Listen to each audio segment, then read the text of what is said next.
Thank you, Deputy Speaker, and I welcome the commitment by the Prime Minister on these matters that require transparency. Just for, if he could also give consideration based on his response, there is one matter that still requires transparency on the floor, and that is in this report that he has indicated that the good minister is going to bring.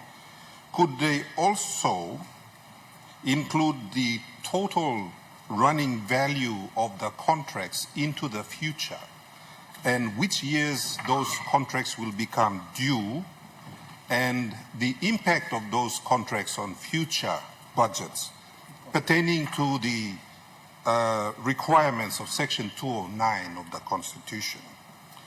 The second point, if the Prime Minister could give us a commitment, is I understand much of the funding for CONNEC PNG is coming out of Oktedi, is coming out of Kutubu, and it's coming out of Kumul Petroleum Holdings and a host of other companies in terms of tax credit. Could you also tell the House how much of CONNEC PNG is being funded through the tax credit scheme, and what is the impact, because you are taking out future revenue? Again, I remind you of Section 209 of the Constitution. If you could tell the House and give us some transparency. The other thing I would like to know is there a definition of which roads qualify as CONNEC PNG roads and which roads are provincial roads or district roads? Because the MPA covers provincial and district roads. So if either the Minister or the Prime Minister, based on his current undertaking, could tell the country which roads qualify to be funded under CONNEC PNG and which roads do not. Finally, the Prime Minister made a reference to the final budget outcome, and I've made mention before, Deputy Speaker, and since the good Prime Minister has given this House and the people of Papua New Guinea an undertaking, I'd like him to go further. In the 2023 FBO, a total of 980 million was moved from health, education, law and order, and a whole host of important sectors and paid to certain provinces. And that is clearly indicated in the 2023 FBO. Could the Prime Minister also give the people of Papua New Guinea an undertaking to bring a report to the floor that indicates which provinces were paid these funds and for what purposes? Thank you, Mr. Deputy Speaker. Honourable Prime Minister. All right, thank you, Mr. Deputy Speaker. These are important questions, and firstly, in response to the last question from the member for Isipik, the report, as part of the need for him and all of us to know, will be brought back to this Parliament, and I will give this undertaking. All spending of government is within budget. And I want to say to all members of Parliament and to the country through this question that no spending should be made outside of the budget, and in my view, considered view, no spending under this government has taken place outside of the budget processes. In any case, the Treasury has Section 3 powers, but those Section 3 powers were used within considered measure and within the provisions of budget. All provinces allocations, some provinces have, for instance, Bougainville, Enga Province, Morobe, Hela, Southern Highlands, Western Province.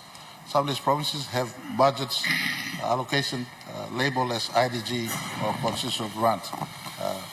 But those full report will be presented to this floor. It's a question asked and demands answer. And so I will extract the 2023 budget performances and present to this Parliament, if not through the Treasury and other relevant ministers, then through myself, so that the members of Parliament and the country can know how we spent in 2023. But in the case of those who really want to set quick answers, the final budget outcome 2023 is there for all of us to ascertain. But coming back to the CONNEC PNG program and the question whether we encroach on Section 209 of the Constitution, I want to say that the CONNEC PNG Implementation and Financing Act 2021 envelopes 5.6% of any budget year allocation to roads in our country.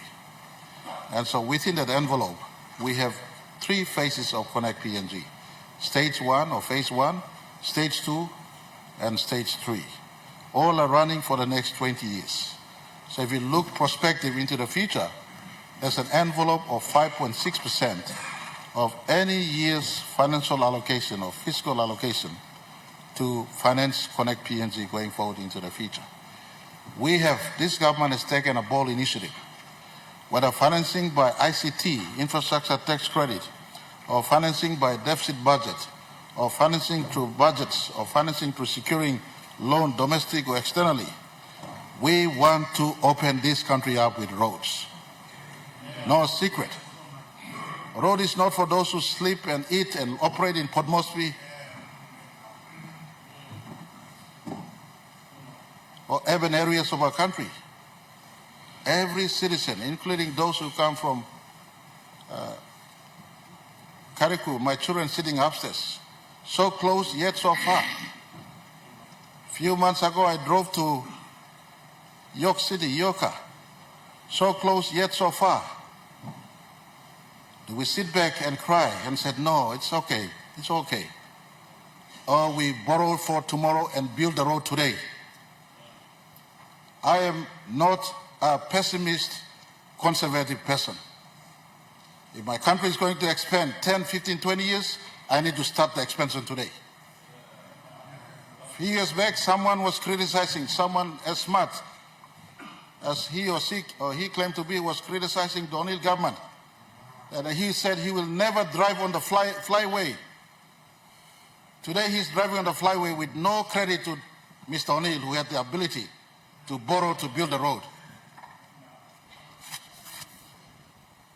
My brothers, you can remain pessimists and see from a pessimist view. Honourable